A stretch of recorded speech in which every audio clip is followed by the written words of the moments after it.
Hi hello नमस्कार श्री स्वामी समर्थ. तर आता मी आलेली आहे शेंगा उपटायला भुईमुगाच्या.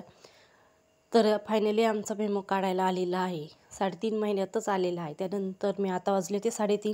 काहीतरी चटपटीत खाऊशी वाटलं तर दुपारच्या पारी ऊन वगैरे असतं, त्यामुळे भाकर कालवून खाण्याऐवजी काहीतरी चटपटीत खायची इच्छा झाली होती. तर म्हणलं चला आता भुईमुग काढायला आलेला आहे तर भाजून खाऊया. तर त्यानंतर मी एक कवडा आणला होता भुईमुगाच्या शेंगाचा. तर आता शेंगा तोडून घेत आहे. तिथं आंब्याच्या झाडाखाली मस्त सावली खाली सकाळ सकाळ कामं केली तर परवडतात, नाही तर उन्हाच्या पारी अजिबात घराबाहेर निघूच वाटत नाही. इथं पिऊ सिद्धीचं चाललेलं होतं भांडी गुंडी खेळायचं. तिथं बघा एका व्हिडिओमध्ये बघितलं होतं सायकलच्या चाकामध्ये ते शेंगाचा ढगाळ घालायचा आणि गोल गोल फिरवायचा. तसंच पिऊ प्रयत्न करीत होती, पण तिला काय ते जमला नाही. फायनली मग नंतर आम्ही ते सोडून दिलं. त्यानंतर मग सिद्धीने मला मदत केली शेंगा तोडायला. त्यानंतर मस्त अशा शेंगा वगैरे भाजल्या आणि मस्त असं खाऊन घेतलं मी तिघी माई लेकींनी पण. त्यानंतर मग आम्ही आलो होतो शेतामध्ये. आता वाजले होते 6. संध्याकाळचं वातावरण खूप भारी झालं होतं. पावसावानी वातावरण झालं. आता वाटतं आता पाऊस येईन. त्यामुळे मग मी आले होते शेतामध्ये, कारण उद्या सकाळच्या पारी उपटो असतो उन्हाच्या पारी. त्यामुळे मग 6 वाजले होते. 3 वाजता उपटून घ्यायचं होतं मला. मग बाकीचं काही तर मस्त आता धनगराचा बकरं चाललेली होती. तर बहुशा संध्याकाळचं वातावरण खूप छान असं हिरवंगार वगैरे शेत होतं. तर अचानक पाऊस आला थोडासा, त्यामुळे मग शूट करणंच लाईट पण गेली. त्यामुळे तर हाही दुसऱ्या दिवसाचा सकाळ सकाळ आम्ही कडवाळ कापायला आलो होतो. तिथं बहुशा ते हे पाखरू कसं बसलेलं आहे माझ्या समोरच बसलेलं होतं. मी कडवाळ कापित होते, त्याला पकडू शकत होते. कॅमेरा चालू असतं ते उडूनच गेलं. तिथं हे कापित आहे कडवाळ, कारण की कडवाळ पडलेलं आहे, पाणी वगैरे काय दिलेलं नाही आहे.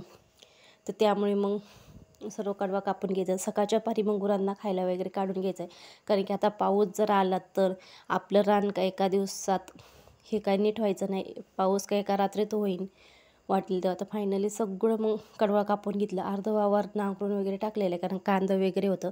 ते एक पाडगं आहे कडवाळाचं, गुरांसाठी केलेलं होतं. 2 कापण्यांचं कडवाळ आहे. एकच पाडगं ठेवलं, एक पाडगं पूर्ण कापून टाकलं. तर सकाळ सकाळ वातावरण असं छान वाटतं. 9 वाजतो. 9च्या नंतर इतकं ऊन लागतं ना की सावलीत कुठंतरी जाऊन बसावं, वावरात येऊशीच वाटत नाही. त्यामुळे मग सकाळ सकाळ गायांचं दूध वगैरे काढून मग शेतामध्ये आलेलो होतो. तर त्यानंतर आता मी घरी गेलेले होते. सिद्धीला मदतीला घेतलं. मकाची कणस खुडली, कारण जेणेकरून मग कडवाळा घरी आणता येईल, कारण की 12-1 वाजता जर कडवाळ आणलं तर ते वाळून जातं. थोडंफार हिरवं आहे, त्यामुळे मग हिरवा चारा गुरांना चांगला. तिथं बघू कामाच्या बदल्यात त्यांनी मला ऊस प्यायला नेतात का रस, ऊसाचा रस.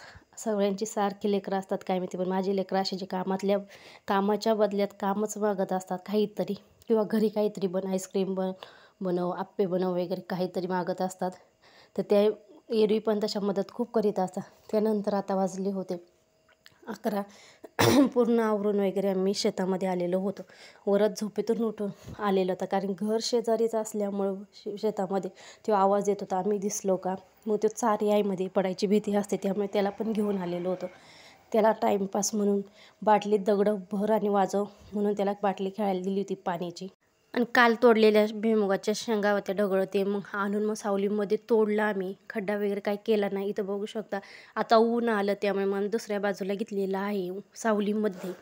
तरी ते हा पाला आहे गोळा करून घ्यायचा आहे. तिथं शेंगा वाळायला घातलेली आहे. तिथं सिद्धी कशी मदत करीत आहे, तिला खूप आवडतं मदत करायला. तर आता पूर्ण असं उपटून काढलेलं आहे.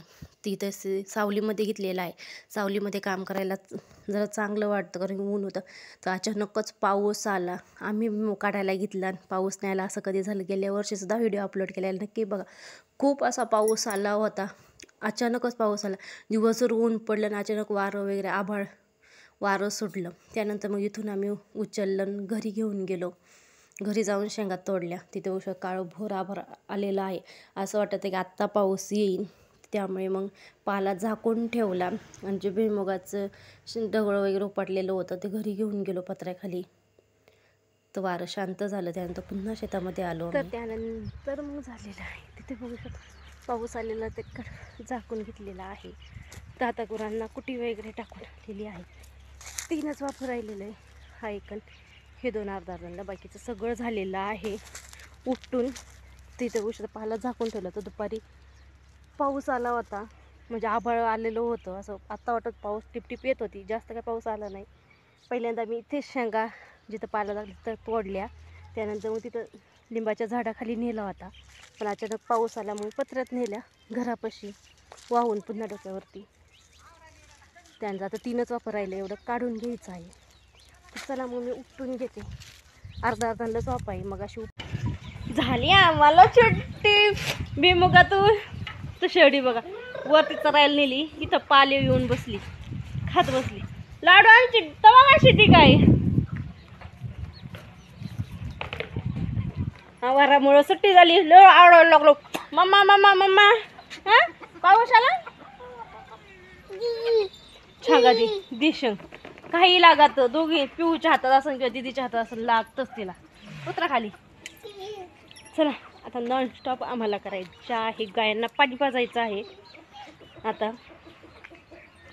तर आता वाजले होते 6:30. आता गुरांना पाणी पाजायचा टाईम झालेला होता.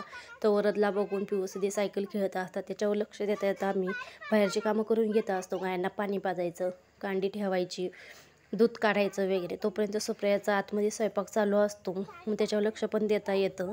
बाहेर मस्त खेळत असतो, तिघं पण खेळत असतात. आज बेत होता माशाचं कालवण, भाकरी भात असा. तर तोपर्यंत तिने कालवण टाकलं होतं, कारण ती घरी असते त्यामुळे मग स्वयंपाक घर पण एक माणूस लागत असतं. त्यानंतर वरदला बघता बघता कामं करीत असतो. कशाला फोडायला नको नको.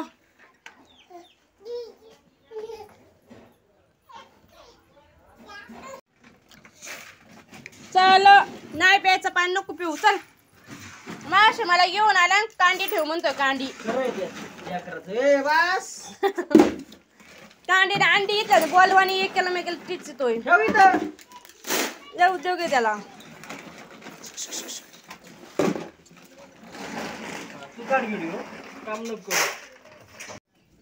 ठेवली कांडी नाही आता त्याच्यात अंडी. चल चल आता चल बाहेर खेळायला. भेटला डब्बा.